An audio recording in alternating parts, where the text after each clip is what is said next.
All right, starting out today, this is 10th University, and we created this podcast to find those rare people that have a rare mindset. I'm talking about 100 people, they're in that top 10 percentile. And today we got a special guest, man. I've been waiting, man. What's good? Yes. So, Drew, hey, Sneaker Renegade, we're going to talk about his business, how he's killing everybody, bringing FAMU, putting the home team on the map. And yeah, so I'm going to let you reintroduce yourself. What's up, y'all? My name's Andrew Lewis, Sneaker Renegade, Drew Narrow, all of that. I sell shoes, get money, relax, stay out the way. That's me. Yeah. So, wow. I'm sorry. How did we first meet? How did we first meet each other? Well, I remember it was off some video we posted, and you just like, hey, we got the same mission. Like, I just remember that came out of nowhere, and I was like, whoa, like, who is this guy? I'm trying to think what episode that was. There's so many I be watching, I have no idea. I feel you. Well, we're gonna talk about how you started Sneaker Renegade. Yeah. So I started Sneaker Renegade, I say back in 12th grade. I was collecting shoes personally, and then I just realized that I could make a whole bunch of money off of it. So I was like, let me stop wearing these shoes and let me just make money off of it. That's basically what I did. I'm just trying to take it as far as I can go, really. To be honest. Yeah. I know one thing that you do that separates you from the other people that's sneaker plugs or whatever. They're not consistent. Like that's the first thing that shoots people out the way, man. And I see you, I'm like, man, like it seems like everybody I know has been posing with a picture of some shoes that you done gave them, Mm-hmm. So I can definitely say that, man. The name, like Sneaker Renegade, because a lot of times people, they go for simple names or names that just don't have enough swagger, but you came heavy with this one, man. Yeah, so Sneaker Renegade. So sneakers, of course, that's how I got sneaker, and then Renegade. I was googling like the antonyms or synonyms of the word rebel, because like I like to be a little bit different. I don't really like to just be like everybody else, I would say. So I was just looking for the word for synonyms of the word rebel, and that's how I came up with Renegade. And Renegade basically means somebody that doesn't follow the normal path. And I feel like reselling shoes is so weird and different. Like whenever I was telling my family, they was like, at first they like didn't get it. Like, you want to sell shoes, like that doesn't make any sense. Like selling shoes is not an easy thing, because for one, I'm sure off the rip, especially getting started, I know for a fact you don't have this problem now. It's got so much social proof. But at the beginning, it's finding like, are they real? There's people that have already been scarred. I've been scarred before too. So it's like how did you get started? Shoot, I got started with selling sneakers on social media, or just in general? Yeah, like talk about the first beginning, I would say trials, because I know it wasn't easy getting started and getting in motion. Like, how'd you overcome that?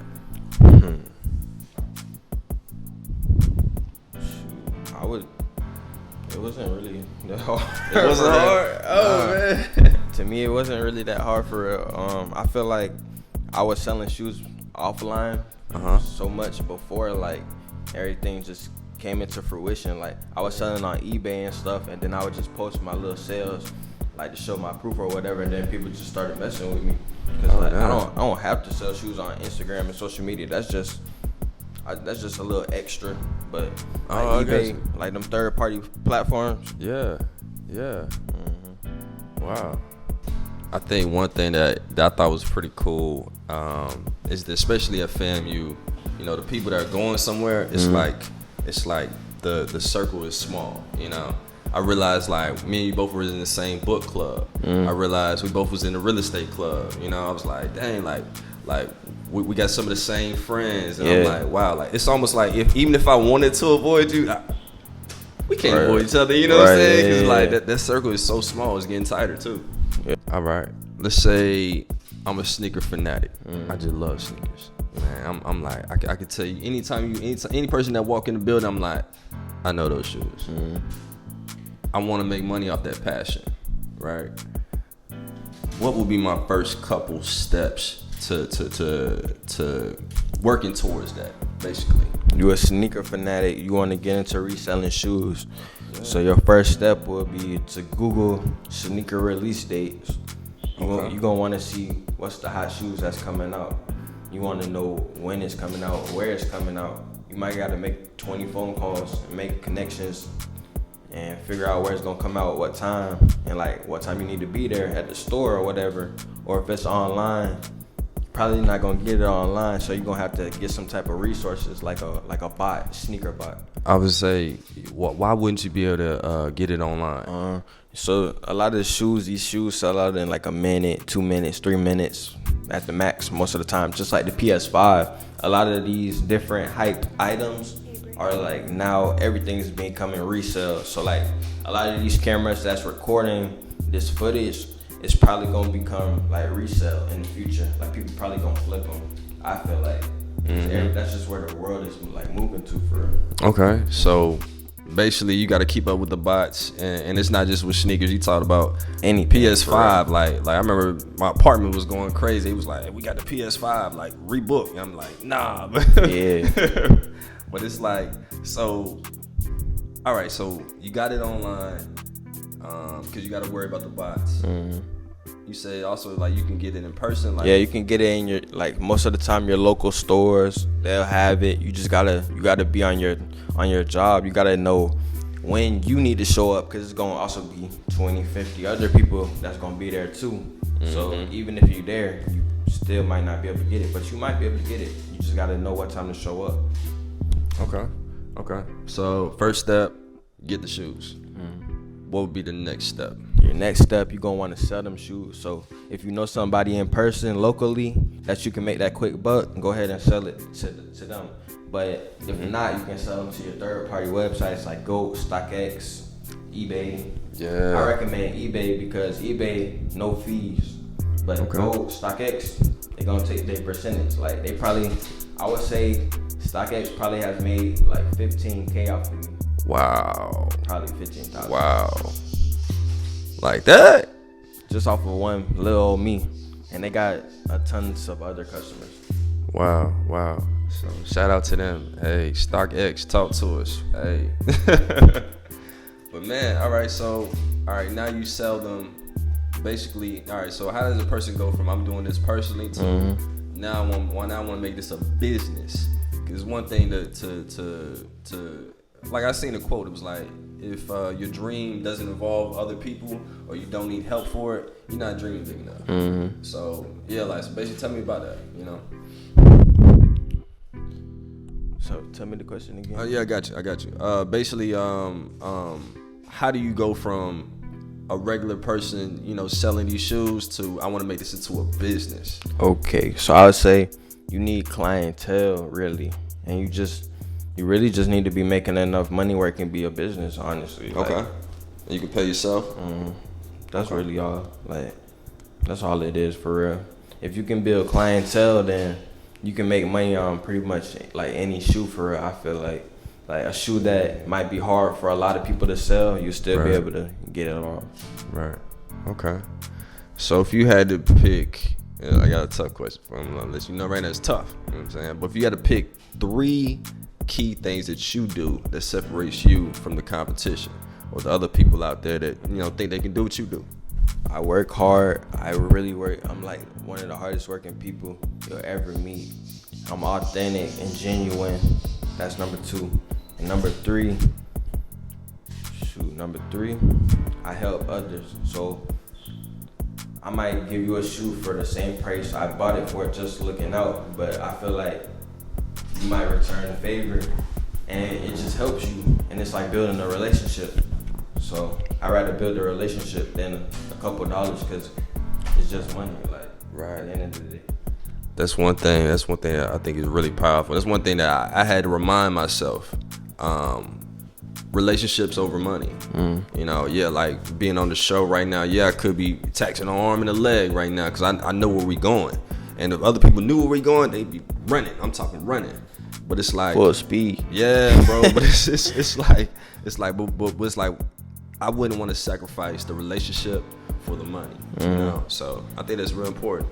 I think that's probably the biggest thing, to success. Yeah.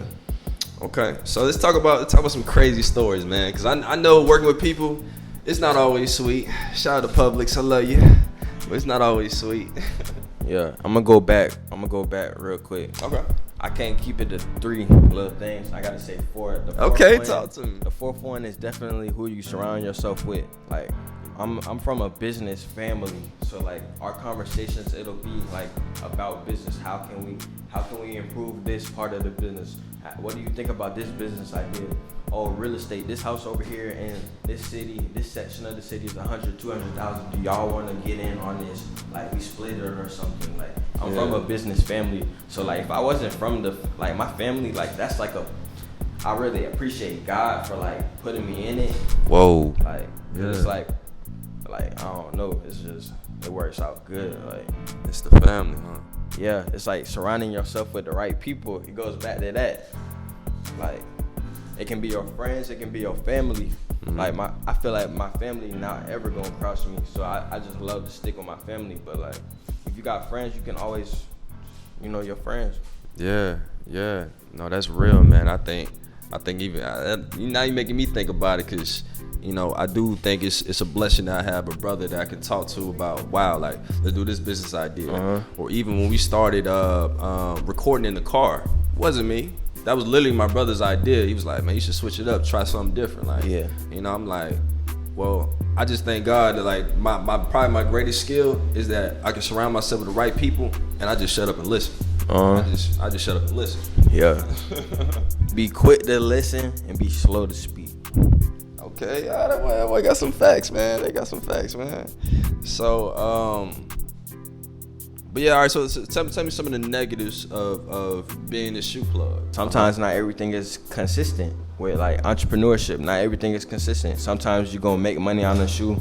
Sometimes you might not make money on a shoe. You might lose a little bit of money on a shoe. Like last summer, I had lost like $1,000. That was my first time losing a lot of money. Wow. I had lost like $1,000 like I've been a week or so, and I didn't feel too good. But it's like you just gotta bounce back. Nah, man. Shout out to my dog Rondo, man. We back in the day, man. We tried the sneaker thing, right? Mm-hmm. I ain't tell you this, but I was like, we tried it. We was like, oh man, this guy's legit, blah blah blah, this and that. So it was like, man, we just gotta double in, like we buy a whole lot. You put in 500, I put in 500. And it was like, nah, man, we gotta go heavy. So you put in 1,000, you put in 1,000. Like, that's all I got. You know what I'm saying? Yeah. Turns out shoes were fake. Shoes were fake. Wasted all that money, and it was rough. It was rough. So I know how you feel. Yeah. Cause that's all I had, man. So that's why I have such appreciation for what you're doing and like your system and everything. Cause I'm just like, wow, like I don't think you're trying yet. Like that's a scary part, Yeah. Like I know there's another level. For sure, I appreciate that. Yeah. So talk about what you got coming up next, man, and I know you got the what is the code? So basically I have a sneaker discount platform. It's called Sneaker Addiction Subscription. I'm trying to take that to the next level. I'm gonna start going to cities and passing out like thousands of flyers at every mall. I just went to Brandon Mall. It's in Tampa, Florida. They had probably like 2,000 cars out there, man. It was really like deep, a lot of traffic, and I feel like I'm just trying to spread that and take that as far as I can go. Man, that's awesome, man. Real estate, it's so much different stuff. Like I want to get into restaurants. I want to build some entertainment. Like we in Tallahassee, Florida. Yeah. There's not a lot of entertainment here. Like, let's say I want to build a restaurant here, and you can swim with like they have a big fish tank that you can get in or something. And you can swim with like fishes and dolphins and like jellyfish or something, and you can still eat and watch other people do that. Like while you're there, like Tallahassee don't have nothing like that. Or like 4-wheeler riding, like get some stuff like that. Yeah. No, it's crazy you said that, man. 'Cause it's like Tallahassee, I look at Tallahassee, it's on the rise. There's a lot of stuff that hasn't happened yet. You know, so like even Rod, you know, Rod Tate boy, man, like we were talking, and at the end of the interview, we're sitting there like, man, like we could really set up a movie like a drive-in movie theater. Like all we need is the camera, the setup, blah blah blah. And I think it's awesome that other entrepreneurs had that same mindset where it's like, man, we doing this, but man, we can do more. Yeah. So I would say a lot of like cities like Tallahassee, Florida, there's this thing called first mover advantage. So kind of like a business term. So it's basically meaning whoever does it first and they do it well, they're locked in pretty much. Like they got control of, you know, their little industry in the city. Yeah. That's what I'm trying to do. Yeah. Say it again, man. That was tough, man. First mover advantage. Y'all got to Google that. Ooh. Dropping game like that, man. Cool. But yeah, so one thing we ask all of our guests is, what is one way that you help serve people? Because it's important, you know, to give back somehow. Well, so helping serve people, bro. I feel like I help serve people with knowledge. Like, if anybody DMs me, I try my best to, you know, respond. Like it don't even have to be about business. If you just need somebody to talk to listen to, like, you know, I'm here, because you never know what somebody else is going through.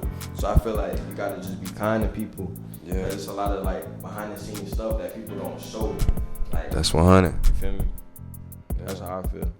Man, that's awesome, man.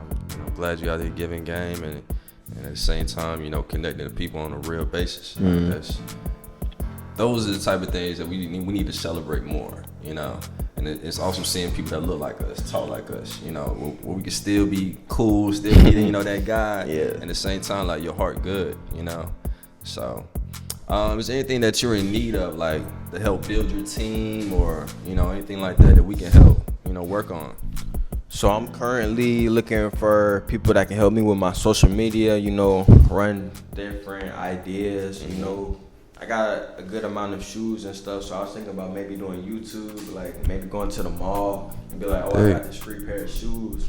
You and y'all get over here and y'all race to over here. Yeah. Whoever's like first place, whoever wins the race, y'all get this free pair of shoes. And like we just record that type of stuff, like crazy fun content. I feel like that would do well.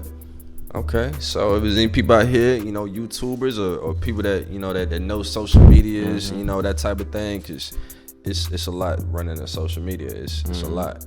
Hey, talk to us, man, and you know, getting this interview, which has been awesome, man, and connecting with you, bro. For sure. Yeah. So only 1 out of 10 make it in. It's been 10th University.